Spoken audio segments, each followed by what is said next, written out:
నమస్తే అండి. నేను మీ Lakshmipati, genius the next learning YouTube channel. ఈరోజు నేను గురుకులలో కటాప్ అనేది తగ్గుతుంది అని నేను చెప్తున్నాను. నేను ఎందుకు తగ్గుతుందో మీకు నేను ఒక ప్రూఫ్తో సహా చూపిస్తాను మీకు నేను. సో అంటే చాలామంది యూట్యూబ్ ఛానల్ వాళ్ళు ఏం చేస్తున్నారంటే కటాప్ అనేది 60కి అదే 60కి 100కి 60 ఉంటుంది, 65 ఉంటుంది, 70 ఉంటుంది అని చెప్తా ఉన్నారు. కానీ అది నమ్మశక్యంగా లేదు. అది ఎవరు కూడా డిసప్పాయింట్ కావద్దండి. నా ఉద్దేశం ఏంటంటే అందరికీ జాబ్ రావాలి, అంటే క్వాలిఫైడ్ వాళ్ళందరికీ జాబ్ రావాలని నా ఉద్దేశం. ఇది నేను బాగా అనలైజ్ చేసేసి నేను ఈ కటాప్ మీకు చెప్తున్నాను. నేను ఉట్టిగానే ఓవరాల్గా చెప్పట్లేదండి. అయితే మనకి చాలామంది యూట్యూబ్ ఛానల్ వాళ్ళు డిఫరెంట్ కటాప్స్ ఇస్తున్నారు. అందులో నిజమెంత ఒకసారి మీరు ఆలోచించండి. కొందరు 60 అంటున్నారు, కొందరు 70 అంటున్నారు, కొందరు 80 వరకు అంటే 80 ఉంటేనే 100కి 80 ఉంటేనే మీకు జాబ్ వస్తుంది, లేకపోతే రాదంటున్నారు. ఎట్లా వరకు అండి? ఎట్లా పాసిబుల్ అవుతుందని మనకి ఒక్కసారి ఆలోచన చేస్తే మనకి మొత్తము ఎంతమంది రాశారు గురుకుల ఎగ్జామ్ని అంటే దాదాపుగా 60,000 చిల్లర రాశారండి. 60,000 మందే రాశారు అంటే 62-63,000 మంది రాశారు. నేను 60,000 మందే తీసుకుంటున్నాను. ఎట్లా అంటారు సార్ 60,000 మంది ఎట్లా రాశారు సార్ గురుకుల ఎగ్జామ్? ఎక్కువ మరి అప్లికేషన్స్ అనేవి 2,40,000 వచ్చినాయి కదా సార్ అంటే అవునండి వచ్చాయి. అప్లికేషన్స్ మనకి 2,40,000 అప్లికేషన్స్ వస్తే ఒక్కరు దాదాపుగా 5 ఎగ్జామ్స్ రాశారండి. అది గుర్తుపెట్టుకోండి బాగా. ఒక్కరు 5 ఎగ్జామ్స్ రాశారు.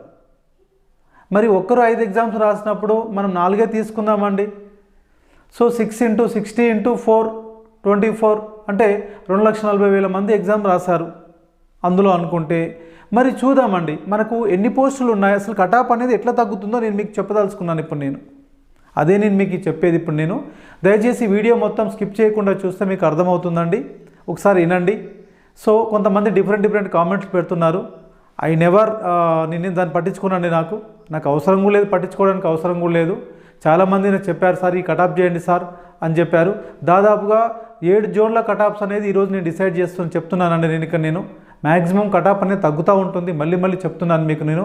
ఎలా తగ్గుతుందో మీకు నేను చూపిస్తాను ఇప్పుడు మీకు నేను. ఓకే. సో ఈ గురుకులలో చూసుకుంటే మనకి చూడండి, మనకి ఇక్కడ టోటల్ పోస్టులు ఎన్ని ఉన్నాయండి మనకి గురుకులాలో?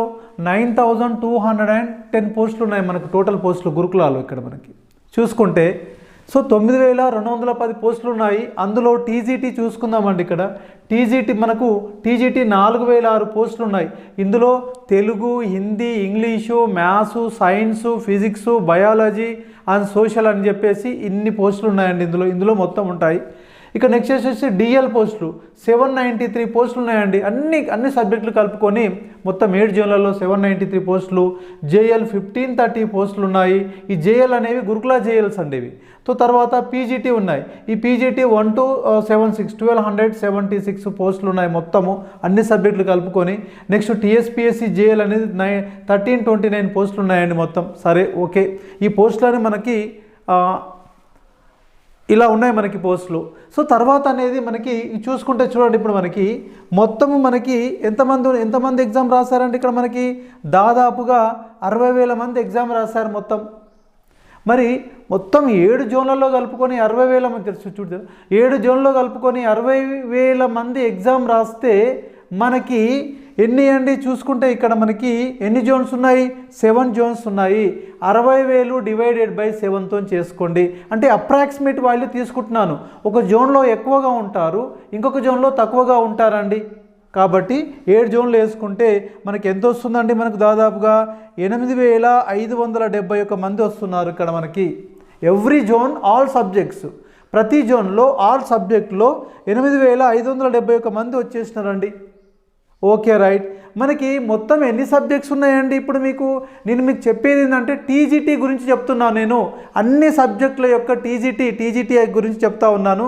అన్ని సబ్జెక్టులకి కటాప్ అనేది ఏ విధంగా తగ్గుతుంది, ఎందుకు తగ్గుతుందో మీకు చూపిస్తున్నాను. మరి అన్ని సబ్జెక్టులు ఏంటివండి? ఇక్కడ మనకి చూడండి, తెలుగు ఉంది, హిందీ ఉంది, ఇంగ్లీష్ ఉంది, మ్యాథ్స్ ఉంది, ఫిజిక్స్ ఉంది, బయాలజీ ఉంది, సైన్స్ ఉంది, సోషల్ ఉంది, ఆర్ట్ అండ్ క్రాఫ్ట్ ఉంది, మ్యూజిక్ ఉంది, లైబ్రరీ ఇందులోనే మొత్తం ఉన్నారండి అక్కడ మనకి. మరి మొత్తం 11 తీసుకుంటే మొత్తం 11 సబ్జెక్ట్స్ అని పెట్టుకుంటే మనకి ఎంత ఒక్క జోన్లో ఎంతమంది ఉన్నారండి? మనకి ఇక్కడ 8,571 మంది ఉన్నారు ఇక్కడ. ఇందులో దాదాపుగా మనకు 11 సబ్జెక్ట్స్ ఉన్నాయి కాబట్టి 11 డివైడెడ్ బై 11తో 11తో చేసుకోండి. మీకు ఎంత వస్తుంది? మనకు 779 మంది ఉన్నారండి ఇక్కడ. మనకి చూసుకోండి ఇక, అంటే ఒక్క సబ్జెక్టుకి 779 మంది ఉన్నారు. ఒక్క సబ్జెక్టుకి ఒక్క జోన్లో ఒక్క సబ్జెక్టుకి 779 మంది ఉన్నారు అనుకుంటే, మరి సరే 779 మంది ఉన్నారు కదా ఒక సబ్జెక్టుకి. ఇందులో కేటగిరీ పరంగా చూసుకుందామండి. ఒక కేటగిరీలో అంటే ఓపెన్గా అంటే ఎక్కువ మార్కులు వచ్చిన వాళ్ళు ఇలా ఓపెన్గా వెళ్ళిపోతారండి. అంటే ఇది అప్రాక్సిమేట్ వాల్యూ చెప్తున్నానండి మీకు. 779 మంది ఉన్నారు, అప్రాక్సిమేట్ వాల్యూ చెప్తున్నాను మీకు నేను. ఇంకా కొంతమంది అంటే అందరు అప్లై చేశారు, అప్లికేషన్స్ వచ్చినాయి, కానీ దాదాపుగా ఎంత ఒక 15%, అందులో 15% మంది అబ్సెంట్ అయ్యారు ఎగ్జామ్కి. ఎందుకంటే అది గురుకుల సెంటర్స్ అలాట్మెంట్ అనేవి ప్రాపర్గా లేవు కాబట్టి ఒక రోజు ఇబ్రహీంపట్నంలో సెంటర్ ఉంటే నెక్స్ట్ డే తెల్లారి ఏముంది జోగులాంబ గద్వాల్లో సెంటరు, ఇంకొక తెల్లారి కరీంనగర్లో సెంటరు, ఈ విధంగా అని చెప్పేసి చాలామంది డ్రాప్ అవుట్ అయ్యారు. ఎగ్జామ్స్ రాయడానికి వీలు కాక కొంతమంది ఎగ్జామ్ రాయలేదు, వాళ్ళను కూడా తీసేస్తే ఇక లాస్ట్కు మిగిలిన వాళ్ళు ఎంతమంది ఇక్కడ మనకు సో చూసుకుంటే ఒక్క సబ్జెక్ట్కి 779 మంది ఉన్నారండి. మరి కేటగిరీ వైజ్ చూసుకుందాం. ఇక్కడ మనం కేటగిరీ ఎన్ని ఉంటాయండి? దాదాపుగా 9 కేటగిరీస్ ఉంటాయి. Okay, OC, SC, ST, BCA, BCB, BCC, BCD and BCE and next మిగతా కేటగిరీస్ అన్నీ ఉన్నాయండి. ఇవన్నీ దాదాపుగా మనకు 9 కేటగిరీస్ ఉంటాయి. సో 9 కేటగిరీలలో డివైడెడ్ బై 9 చేస్తే 86 అండి. ఒక కేటగిరీలో 86 మెంబర్స్ ఉంటారు, అది గుర్తుపెట్టేసుకోవాలండి మనం. ఒకటే కేటగిరీలో మనకి 86 మెంబర్స్ ఉంటారు.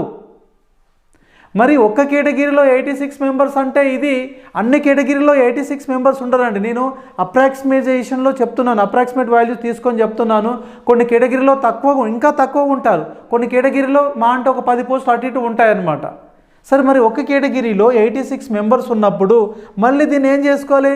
ఇందులో మేల్స్ ఎందరు మరియు ఫిమేల్స్ ఎందరు అది చూసుకోవాలి. అంటే ఏంటి మనకి ఇక్కడ 86/2 వేసుకుంటే 2 4s 2 3s 43 మెంబర్స్ ఉంటారండి. అంటే మేల్ 43 మెంబర్స్, ఫీమేల్ 43 మెంబర్స్ అట్లా. మరి సరే, ఇదంతా మీకు అనలైజేషన్ పక్కన జాగ్రత్తగా వినండి, మీకు అర్థమవుతుంది. స్కిప్ చేయకుండా అంటే మీకే అర్థమవుతుంది. సరే, దీన్ని ఒక్క కేటగిరీలో 1 కేటగిరీలో 43 మెంబర్స్ ఉన్నప్పుడు మరి ఈ 43 మెంబర్స్లోనే ఎవరెవరు ఉంటారండి? డిఎల్ ఉంటారు, తర్వాత ఎవరు ఉంటారండి?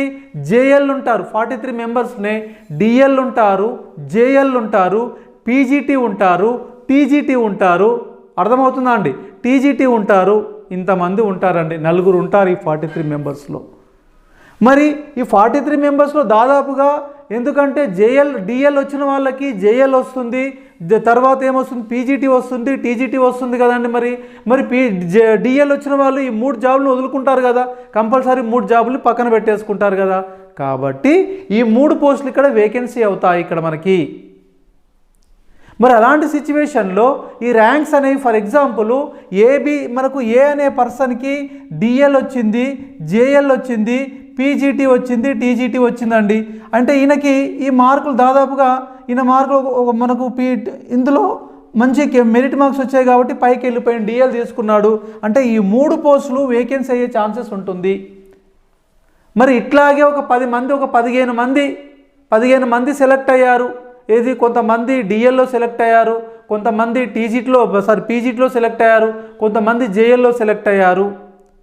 ఒక 10-20 మంది అనుకుందాము. 20 ర్యాంకులు అనేవి కిందికి వచ్చేస్తాయి కదండి. మరి 20 ర్యాంకులు కిందికి వచ్చేసినప్పుడు లీస్ట్ పొజిషన్లో ఉన్న వాళ్ళకు కూడా వచ్చే ఛాన్సెస్ ఉంటుంది కదండి, అవకాశం అనేది వస్తుంది కదండి. ఖచ్చితంగా తగ్గుతూ ఉంటాయి. ఇంకొకటి మరి ఈ హరిజెంటల్ ఇష్యూస్ అన్నారు ఇక్కడ. ఈ హరిజెంటల్ ఇష్యూ అనేది కోర్టులో అనేది నడుస్తూ ఉంది కాబట్టి సో దాని గురించి మనం మాట్లాడుకోవాల్సిన అవసరం లేదు. ఎందుకంటే ఆల్రెడీ సుప్రీంకోర్టు అనేది గైడ్లైన్స్ ఇచ్చింది కాబట్టి everyone should follow the supreme court rules అండి. ఖచ్చితంగా ఫాలో కావాల్సిందే కదా, గైడ్లైన్స్ ఫాలో కావాల్సిందే. సో ఖచ్చితంగా అర్జెంట్లీ ఇంప్లిమెంట్ అవుతుంది. కాకపోతే లేడీస్ ఈ సోదరీమణులకి మా అంటే 1-2 పోస్టులు అటు ఇటు అవుతాయి కానీ అంతేగాని మిగతా పెద్ద లాస్ అనేది ఏముండదు. మీ పోస్ట్ అనేవి లూటీ అనేవి కాదండి. ఓకే, సో అంటే ఈ విధంగా గురుకుల కటాప్ అనేది ఖచ్చితంగా తగ్గుతుందండి. మీరేం భయపడాల్సిన అవసరం లేదు. డిఫరెంట్ యూట్యూబ్ ఛానల్ వాళ్ళు డిఫరెంట్గా చెప్తున్నారు. 65 ఉంటే జాబ్ వస్తుంది, 75 ఉంటే జాబ్ వస్తుంది అంటే ఎట్లా చెప్పగలుగుతున్నారండి? అట్లా 65కు 75కు జాబ్ వస్తుందని. అక్కడ వచ్చిన మార్కులే తక్కువ కదా మనకి, అక్కడ వచ్చిన మార్కులే తక్కువ. కాబట్టి మనకి అబోవ్ 50% ఉన్న వాళ్ళు కేటగిరీలో వాళ్ళు అయితే అబోవ్ 50%, ఇంకా కొన్ని కేటగిరీస్లో ఉంటుంది బిలో 50% ఉన్న వాళ్ళు కూడా ఈజీగా గెట్ చేసుకోవచ్చు. ఇది మనకు మా హయ్యర్ నుంచి అంటే డిఎల్ ఫస్ట్ డిఎల్ జాబ్లు ఫిలప్ చేస్తారు, తర్వాత జేఎల్ ఫిలప్ చేస్తారు, తర్వాత పీజీటీ ఫిలప్ చేస్తారు, తర్వాత ఏం చేస్తారు లాస్ట్కు టీజీటీ ఫిలప్ చేస్తారు. కాబట్టి అందరూ పైకి వెళ్ళిపోతే ర్యాంక్స్ అనేవి కంపల్సరీ కిందికి జారిపోతూ ఉంటాయి, దిగజారుతూ ఉంటాయి. అది మీరు గుర్తుపెట్టుకోండి. ఖచ్చితంగా మనకు ఈ ర్యాంక్స్ అనేవి ఖచ్చితంగా తగ్గుతూ ఉంటుంది, కటాప్స్ కూడా చాలా తగ్గుతూ ఉంటాయండి. సో కాబట్టి మీరు అందరూ ఎవరు భయపడాల్సిన అవసరం లేదండి. ఒక చిన్న విన్నపం అండి మీకు అందరికీ. ఒకటి ఏంటి అంటే ప్లీజ్ మీరు ఎవరైతే నా ఛానల్ని చూస్తూ ఉన్నారు, రెగ్యులర్ ఫాలోవర్ చూస్తూ ఉన్నారు, చాలామంది చూస్తున్నారు కానీ లైక్ చేయట్లేదు, సబ్స్క్రైబ్ చేయట్లేదు. Just I request you to everyone, please subscribe.